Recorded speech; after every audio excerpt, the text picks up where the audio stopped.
하나님께 주는 말씀 요한복음 16장 16절부터 24절입니다. 신약성경 176쪽입니다. 요한복음 16장 16절부터 24절입니다.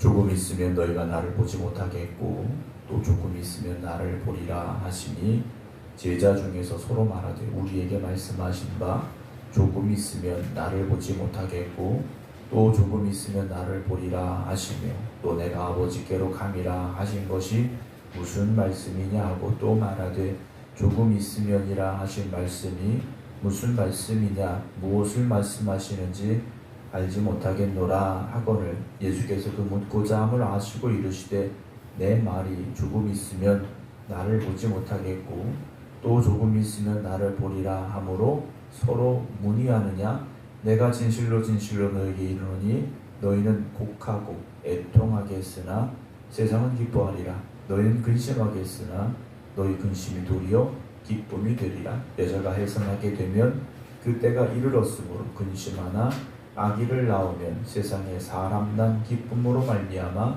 그 고통을 다시 기억하지 아니하느니라. 지금은 너희가 근심하나 내가 다시 너희를 보리니 너희 마음이 기쁠 것이요 너희 기쁨을 빼앗을 자가 없으리라. 그 날에는 너희가 아무것도 내게 묻지 아니하리라. 내가 진실로 진실로 너희에게 이르노니 너희가 무엇이든지 아버지께 구하는 것을 내 이름으로 주시리라. 지금까지는 너희가 내 이름으로 아무것도 구하지 아니하였으나 구하라. 그리하면 받으리니 너희 기쁨이 충만하리라. 아멘. 할렐루야. 요즘 앞에 나와 예배드리는 모든 성도 여러분 주님의 이름으로 축복합니다. 오늘 주님께서는 제자들에게 근심과 기쁨에 대하여서 말씀을 주고 계시는데요. 우리도 살아가면서 여러 가지 많은 문제들을 만나게 됩니다. 그래서 문제를 만나면 일단은 근심을 하게 될 수밖에 없죠. 걱정을 하게 됩니다. 그러나 그 근심과 걱정으로 끝나게 하시는 하나님이 아니시라. 그 근심과 걱정이 기쁨과 감사가 되도록 우리의 삶을 이끌어 가시고 역사하시는 하나님을 바라볼 수 있는 우리가 되기를 주님의 이름으로 축원합니다. 물론 지금도 고난의 시간을 살아가고 계신 분도 있을지 몰라요. 그런데 고난만 바라보다 보면 우리는 기뻐할 수 없습니다. 문제만 바라보면 어떻게 마음이 기쁠 수 있겠습니까? 그 문제와 고난만 바라보는 것이 아니라 그 가운데 역사하시는 하나님을 바라볼 수 있는 믿음의 눈을 오늘도 가지고 살아가는 여러분들이 되시기 바랍니다. 오늘 주님께서 제자들에게 말씀하시죠. 조금 있으면 너희가 나를 보지 못하겠고 또 조금 있으면 나를 보리라 하시니 라는 말씀을 하십니다. 우리 이 말씀이 무슨 말씀인지 알아요. 지금 조금 있으면 너희가 나를 보지 못한다. 이 말씀은 고난받으시고 십자가에서 죽으시기 때문에 보지 못할 것이고 그런데 또 조금 있으면 부활하시면 나를 보리라 하시는 말씀이지 않습니까? 그런데 제자들은 모르지 않습니까? 이 상황이 무슨 상황인지. 주님께서는 죽음과 부활에 대해 말씀하셨지만 아직도 그들은 깨닫지 못합니다. 제자 중에 서로 말하되 우리에게 말씀하신 바 조금 있으면 나를 보지 못하겠고 또 조금 있으면 나를 보리라 하시며 또 내가 아버지께로 감이라 하신 것이 무슨 말씀이냐. 도대체 이게 무슨 말씀이냐. 제자들이 주님에게 직접 들었는데도 아직도 깨닫지 못하고 있다는 거죠. 그래서 18절에 조금 있으면이라 하신 말씀이 무슨 말씀이냐. 무엇을 말씀하시는지 알지 못하노라. 서로가 넌 아냐, 넌 아냐, 아니 나도 모르겠는데 무슨 말씀인지 모르겠어. 지금 이런 상황이 제자들에게 있는 궁금증, 어떤 근심, 여러 가지 이런 상황들이 이 말씀 속에 지금 담겨져 있다라는 거죠. 주님께서는 이미 주님의 고난과 죽음에 대해서 말씀을 하셨습니다. 그러나 그것으로 끝나는 것이 아니라 부활에 대한 말씀도 주셨다라는 거죠. 오늘 여러분들은 주님께서 고난받으시고 십자가에 죽으심으로 인해 더 이상 주님을 볼 수 없을 것 같은 그런 시간을 보내고 계십니까? 그런데 주님은 부활하셨습니다. 부활의 주님을 만나는 그날 그들은요 더 이상 근심하지 아니하고 기뻐하는 사람이 될 것이다 말씀하셨다라는 거죠. 오늘 우리의 삶에서 주님의 십자가의 죽음과 같은 고난, 또 주님이 장례 지내고 더 이상 주님 볼 수 없을 것 같은 그런 절망감 우리에게 찾아올 수 있습니다. 그런 우리 인생의 문제도 있을 수 있다는 거죠. 그러나 그렇게 끝나게 하시는 것이 아니라는 겁니다. 그런데 우리는 여전히 고난과 죽음, 예수님의 장례 여기만 보고 있으니까 불안해하고 근심해하고 걱정하며 살아간다라는 거죠. 그런데 주님의 약속은 무엇입니까? 부활이라는 거지 않습니까? 오늘 우리에게도 주님이 약속하심을 믿으시기 바랍니다. 여러분들을 회복시키시고 치유하실 것이고 역사하시는 주님의 약속을 바라볼 수 있다면 오늘 우리는 아무리 절망적인 것 같은 상황이라 할지라도 우리는요 근심과 불안함이 아니라 믿음과 소망으로 살아가는 삶을 우리가 누릴 수 있다라는 것이죠.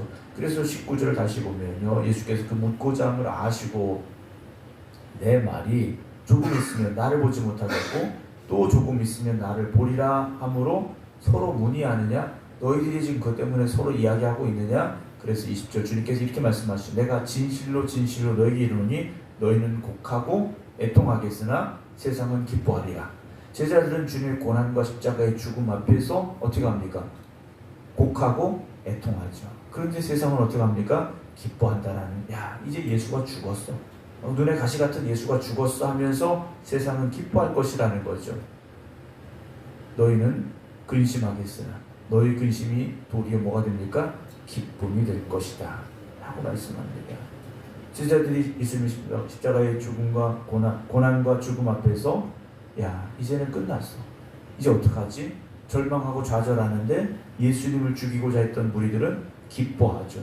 그런데 상황이 어떻게 됩니까? 역전이 됐다라는 겁니다. 상황이 역전이 된 거예요.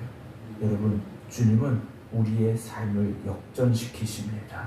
근심이 변하여 기쁨이 되게 하십니다. 절망과 좌절이 변하여 승리가 되게 하신다라는 거죠. 21절 예를 들어 주십니다. 여자가 해산하게 되면 그때가 이르렀으므로 근심하죠. 아기를 낳아야 되는데 이거 어떻게 하는가? 그 고통을 어떻게 하는가? 그런데 아기를 낳으면 세상에 사람 난 기쁨으로 말미암아 그 고통을 다시 기억하지 않는다라고 말씀하셔요. 여인들이 해산의 때가 되면 그 출산의 고통 때문에 근심하지만 막상 아이를 출산하고 난 뒤에는 이 세상에 사람이 태어난 기쁨으로 말미암아 그 고통을 다시 기억하지는 않는다라고 말씀하시죠. 오히려 기뻐하지 않습니까? 아이를 출산할 때의 고통은 다 잊어버리고 그 아이를 바라보는 기쁨만 가득하듯이 22절 지금은 너희가 근심하라.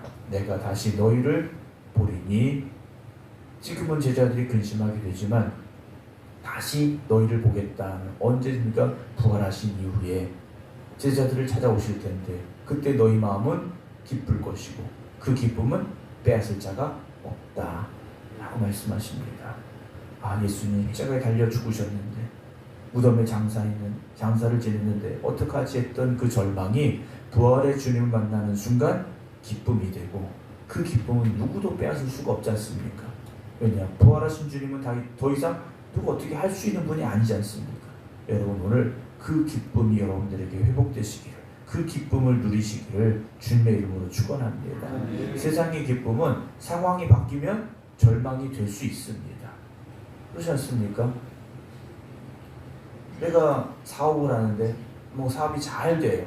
그래서 성공한 것 같아서 기뻐요. 근데 어느 순간 돈줄이 막히고 경영이 안 되고 사업에 부도가 납니다. 그런데도 기뻐할 사람이 있을까요? 기뻐하지 않는다라는 거죠. 여러분 세상의 상황은 얼마든지 바뀔 수 있습니다. 손바닥 뒤집듯이 쉽게 바뀔 수도 있어요. 그런데 주님이 주시는 기쁨은요 누구도 빼앗을 수가 없습니다. 누구도 빼앗지 못한다라는 거죠. 여러분 세상의 것 때문에 기뻐하고 계시다면 그 기쁨이 근심이 될 날이 얼마 남지 않았을 수도 있어요. 그러나 주님이 주시는 기쁨으로 기뻐한다면 여러분 그 기쁨은 절대 누구도 빼앗을 수가 없습니다. 23절 그 날에는 너희가 아무것도 내게 묻지 아니하리라. 부활하신 뒤에는요 더 이상 근심하지도 않고 그게 무슨 말씀이었는지 물을 필요도 없지 않습니까? 내가 진실로 너에게 이르노니 너희가 무엇이든지 아버지께 구하는 것을 내 이름으로 주시리라. 지금까지는 너희가 내 이름으로 아무것도 구하지 아니하였으나 구하라. 그리하면 받으리니 너희 기쁨이 충만하리라. 무엇을 구하겠습니까? 하나님의 뜻에 합당하게 구하면 하나님이 역사하시고, 그때 하나님이 나를 이렇게 일하시고 도우시는구나, 그 기쁨이 우리에게 있게 될 것입니다. 사랑하는 성도 여러분, 오늘도 주님의 십자가 앞에서 여러분들의 기쁨 회복되시기 바랍니다. 세상에서 기쁨을 찾으려 하지 마시고 주님의 십자가 앞에서 기쁨을 누리셔야 됩니다. 부활의 주님을 바라보며 오늘 그 주님과 함께하는 삶을 살아가시고, 그 부활의 주님과 함께 주님의 나라에서 영원히 살 그 날을 또한 기대할 수 있다면, 우리는 세상의 일들로 인하여 일이 일비할 것이 아니라 영원한 기쁨과 감사함으로 살아가는 삶이 될 줄로 믿습니다. 오늘도 근심하는 이들이 있다면 기쁨이 되시기를 주님의 이름으로 축원합니다. 기도하겠습니다. 세상을 바라볼 때에는 기쁨이었다가 다시 슬픔이 되기도 합니다. 다시 근심의 삶을 살아가게도 됩니다. 그러나 오늘도 부활하셔서 지금도 우리와 함께하고 계시고, 우리를 영원한 하나님의 나라로 인도하시는 그 주님으로 말미암아 다시 기쁨의 자리에 설 수 있도록 저희들을 붙잡아 주시오니, 오늘도 이 새벽 기도하는 이들이 기쁨이 되게 하시고 감사가 되게 하여 주시옵소서.